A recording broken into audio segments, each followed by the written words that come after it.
தமிழக முதல்வர் மு.க.ஸ்டாலின் அவர்களின் 4ஆம் ஆண்டு சாதனை விளக்க மாபெரும் பொதுக்கூட்டம் வில்லிவாக்கம் வடக்கு. சென்னை வடகிழக்கு மாவட்டம் வில்லிவாக்கம் வடக்கு திமுக ஒன்றிய சார்பில் தமிழக முதல்வர் மு.க.ஸ்டாலின் அவர்களின் 4ஆம் ஆண்டு சாதனைகளை விளக்கும் மாபெரும் கூட்டம் பாலவேட்டில் சிறப்பாக நடைபெற்றது. கூட்டம் ஒன்றிய செயலாளர் கோ. தயாளன் தலைமையில் நடைபெற்றது.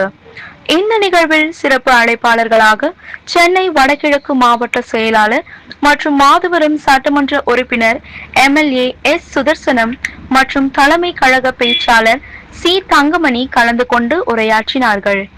இந்நிகழ்ச்சியில் ஒன்றிய மாவட்ட நிர்வாகிகள் மு. சதீஷ்குமார், A. ராமதாஸ், குணா, தயாநிதி, தேவி, மாரி, VP அண்ணாதுரை, ஆ. சிவானந்தம், தே. இளம்பரதி, பா. பிரபு, ராமதாஸ், கார்த்திக், வழக்கறிஞர் தேவராஜ், மதுரை முத்து, R. திவாகரன் உள்ளிட்ட பலர் கலந்து கொண்டு சிறப்பு நிகழ்ச்சிக்கு சிறப்பு சேர்த்தனர்.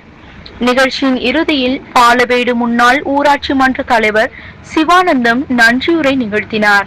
நிகழ்ச்சிக்கான அனைத்து ஏற்பாடுகளையும் வில்லிவாக்கம் வடக்கு ஒன்றிய செயலாளர் மோரை கோ. தயாளன் சிறப்பாக செய்திருந்தார்.